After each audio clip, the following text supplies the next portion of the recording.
Alors, on fait la rétrosynthèse de la cétérisine maintenant. Donc, celle-là, normalement, si je mets le R derrière, donc, pardon, le H derrière, du coup, ça fera le R, ok? Ça fera le... Alors, attendez, voilà, ça fera le R.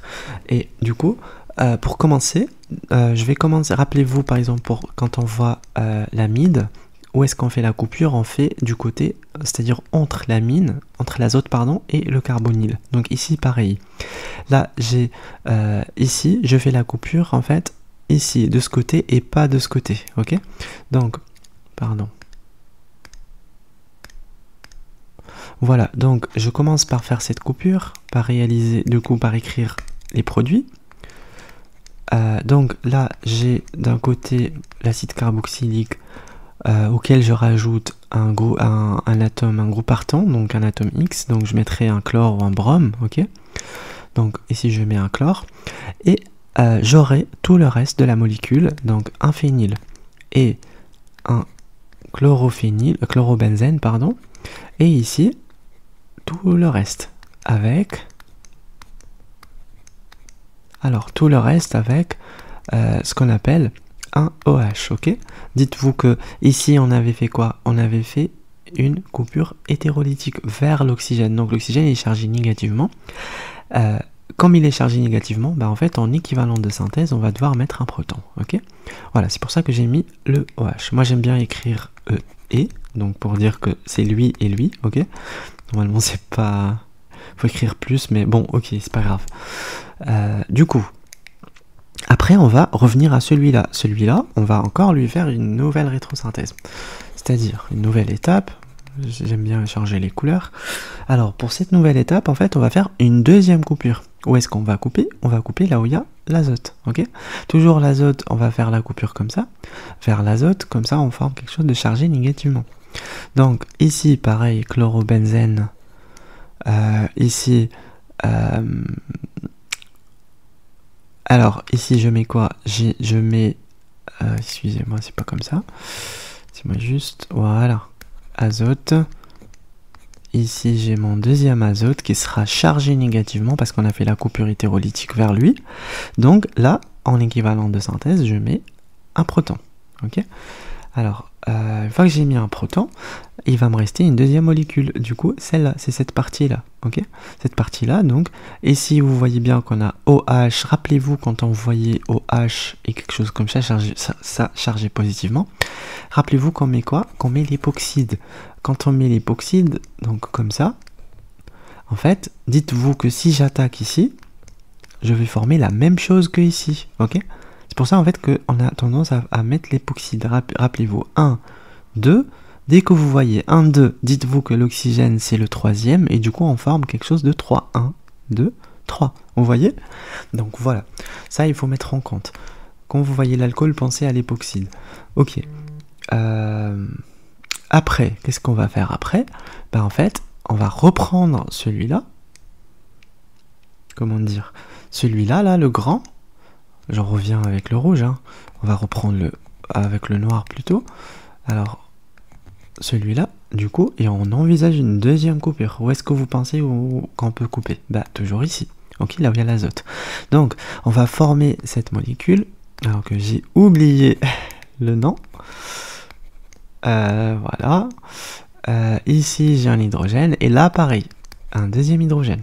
Ok, on va former celle-là, du coup, et il va nous rester phényl, chlorobenzène, alors j'allais écrire BN, bon, et du coup ici je suis obligé de mettre quelque chose, parce qu'en fait normalement on aura une charge positive ici, et du coup qu'est-ce que j'envisage de mettre? J'envisage de mettre un X, donc un chlore, ok, comme ça on fait une SN, réaction de substitution nucléophile. Alors, vous voyez bien que le carbocation il sera stabilisé, donc un carbocation benzylique, ok? Donc là j'ai ces deux-là qui vont réagir ensemble, et après en fait qu'est-ce que je pourrais faire? Je pourrais même détailler celui-là, donc là il faut peut-être que je dessine au propre ces deux-là, alors comme ça, et là aussi, donc je les dessine au propre, et je mets le chlore, ok. Donc là, excusez-moi, Ok, donc là, je continue ma rétrosynthèse pour celui-là, parce qu'en fait, on connaît les réactions SEAR, substitution électrophile aromatique. Ces réactions, en fait, vont nous permettre de commencer à partir, par exemple, d'un benzène, d'un toluène, ok, un truc comme ça. Donc, comment on fait? On va continuer la rétrosynthèse, et on va dire que... je réfléchis parce que je me rappelle plus comment c'était. Alors, ce chlore là, ok, on peut le transformer en alcool et l'alcool du coup en cétone. Et ok, je vois. En fait, pour connecter en fait quelque chose comme ça, alors pour connecter deux cycles, là, pour arriver à connecter deux cycles comme ça, qu'est-ce qu'on fait? Ben en fait, on connaît les alkylations, c'est ça? Et on connaît quoi d'autre? On connaît les acylations. Ok, les acylations. Quand on fait une acylation, on va avoir un carbonyle, ok, sur le cycle. Sauf que on a des méthodes qui nous permettent des réactions qui nous permettent de réduire ce carbonyle, et du coup, on va finir par avoir un truc, comment dire, un truc simple, quoi, genre sans carbonyle. Donc, ce qu'on va faire, en fait, c'est qu'on va envisager. Alors, je vais écrire phényl comme ça, et là, le chlorobenzène. Du coup, ici, je mets un OH, ok? Je connais le passage d'un OH. Pour remplacer OH1Cl, rappelez-vous le SOCl2, ok? Ouf. Alors, je connais celui-là. Du coup, je continue. Celui-là, je mets le OH. Et quoi d'autre? Je transforme en OH, je change la fonction. Donc ici, je mets quoi? Je mets un carbonyle, ok? J'essaye de mettre un chlorobenzène ici, alors chloro-PH, et le carbonyle. Et en fait, ça nous permet de séparer ces deux. Ce carbonyle là, en fait, alors, l'un, il va prendre le carbonyle, et le deuxième, il va prendre quoi? En fait, ça me permet de couper ici. Du coup, il y a un phényl qui va prendre... soit le phényl qui prend en fait le carbonyle comme ça, et je mets un X ici, par exemple un chlorure d'acyle, très réactif du coup, et ça du coup ça s'appelle alors benzoyl, alors j'ai oublié, je me rappellerai après. Ok, chlorure de benzoyl, chlorure de benzoyl, si je dis pas de bêtises. Ok, du coup ça va réagir en fait avec quoi? Avec cette molécule en fait. Ici, je mets un Cl, et je mets quoi? Bah, il ne reste plus qu'à mettre comment dire? En fait, je les ai plutôt inversés. Celui-là, là où il y a le chlore, je peux mettre ici mon chlorure d'acyle, et il me faut directement un benzène, ok? Un benzène, en fait, le benzène, il va trouver celui-là, il va faire une réaction de Friedel-Crafts acylation, voilà, et du coup, on va connecter les deux ensemble, vous voyez? Voilà. Du coup, on va essayer de faire la synthèse. Je sais que c'était pas facile vers la fin, mais bon, c'est bien comme ça en fait. C'est plus réactif. Donc, quand on fait la synthèse, du coup, rappelez-vous, la fin c'était ça, c'était le benzène qui réagit avec le chlorobenzoyl. Donc, l'acétyl, ouais, c'est ça. Du coup, il réagit avec celui-là, donc en présence de AlCl3, le chlorure d'aluminium. Du coup, on aura une réaction de SEAR, ok? Pour former, alors, pour relier ces deux composés. Donc, on forme un avec le chlore et l'autre juste un benzène, un phényl, ok? Et là, du coup, il y a le carbonyle. Okay, c'est pour ça en fait on a transformé, on a fait le changement de fonction. Ok, en fait de chlore à alcool et de alcool à carbonyle, parce qu'en fait on connaît la réaction de Friedel-Crafts acylation. Donc ici, qu'est-ce que je vais faire? Je vais transformer mon carbonyle en alcool. Alors, on va essayer de le transformer en alcool. Qu'est-ce qu'on connaît? On connaît les réducteurs de Na-BH4 par exemple, ou bien LaLH4, ok? Dans le méthanol par exemple. Du coup, là, j'ai quoi? J'ai ça. Alors, j'ai ça. J'ai ici, je mets...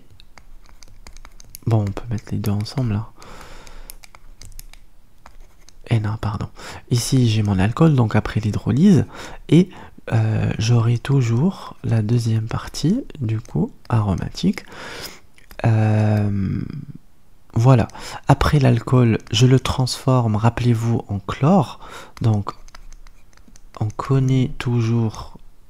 Alors, pour le transformer en chlore, soit je mets le SOCl2, ok, donc SOCl2, et je dois mettre une base, parce que rappelez-vous, en forme, comment on appelle, en forme HCl, donc il faut mettre par exemple pyridine ou triéthylamine, ok, donc, et il se forme le SO2, un gaz. Donc, il faut faire attention, et ça pue, comme la pyridine aussi, les deux puent. Donc ici, comme ça, j'ai le chlore, voilà, et là je vois à peu près qu'est-ce qui m'attend. Là, qu'est-ce que je vais devoir faire en fait, c'est que, alors moi, il me faut, comment dire, revenir déjà derrière pour voir qu'est-ce que j'ai comme molécule, parce que moi je me rappelle plus. Alors, qu'est-ce que j'ai comme molécule? Je reviens derrière, et là, rappelez-vous, qu'est-ce que j'ai mis? J'ai mis ici, lui, qui va devoir réagir avec lui. Ok? Moi, je suis arrivé à celui-là. Celui-là, je l'ai. Du coup, je vais mettre celui-là comme réactif. Donc, les deux, ils vont réagir pour former cette liaison azote. Donc, celle-là, azote, avec ce carbone. Donc, ici, je vais faire la même chose. Je mets le N. Ici j'ai un H et là j'ai un H, ok. Là forcément je vais devoir avoir besoin normalement d'une base après, parce que regardez, en fait ici on fait l'attaque et lui il part, substitution nucléophile. Bah du coup ce qui se passe en fait, c'est que on va former quelque chose de chargé positivement et il se forme HCl, donc on va avoir normalement besoin d'une base pour neutraliser. Et du coup après ça, en fait, on a formé notre molécule finale, qui est, voilà, ce benzène, par exemple, un phényl, et là, un phényl et un chlore plutôt, un chlorobenzène, et du coup, ici, je mets directement l'azote, qui est lié, pardon, à ça, comme ça, et il va manquer une partie. Donc ici j'ai le H, du coup il va manquer la partie que vous voyez là tout en haut, donc c'est tout simple, c'est-à-dire il va manquer d'abord petit à petit l'époxyde, donc il faut que je mette un époxyde ici, ok. L'époxyde en fait il va réagir ici avec l'azote en attaque. Et du coup, on forme, je vais pas l'écrire, j'ai la flemme. En fait, on forme ça. En fait, vous voyez qu'on a un H ici et on a l'époxyde. Une fois qu'on attaque ici, on forme l'alcoolate, ok? On forme un alcoolate, c'est-à-dire on forme quelque chose comme ça, au moins, ok? Et du coup, le au moins, il va arracher le proton parce qu'on va avoir ça qui se lie ici, ok? Normalement, vous l'avez compris, je l'ai mal dessiné, mais bon. Donc ici, j'efface directement le H et je le lie avec notre molécule, ok. Donc j'ai deux carbones et le OH, ok. Ok, et rappelez-vous, c'était 1, 2, et l'oxygène était le troisième, donc c'est ça. Alors, qu'est-ce que je vais mettre après? Après, en fait, après avoir mis l'époxyde, je mettrai... alors, qu'est-ce que je mets? Je dois revenir en arrière parce que je me rappelle plus. Alors, revenons en arrière, voilà. Je dois mettre celui-là, qui doit réagir avec l'alcool, ok. Donc, c'est une sorte d'acide carboxylique, mais en alpha, on a un chlore, ok. Donc ici, je dessine, ça c'est mon acide carboxylique, et là j'ai un chlore en alpha. Donc on va faire une SN2, comme ça, et lui, il part, ok. et on va former directement. Donc il nous faut, alors il se forme HCl dans ce cas-là. Alors il me faut, comment dire, enlever ça directement et mettre, voilà, comme ça, OH, ok. Et voilà, ça c'est notre molécule finale. Bien évidemment, je pense il faudrait peut-être une étape de... Non, c'est bon. Voilà. C'est ça.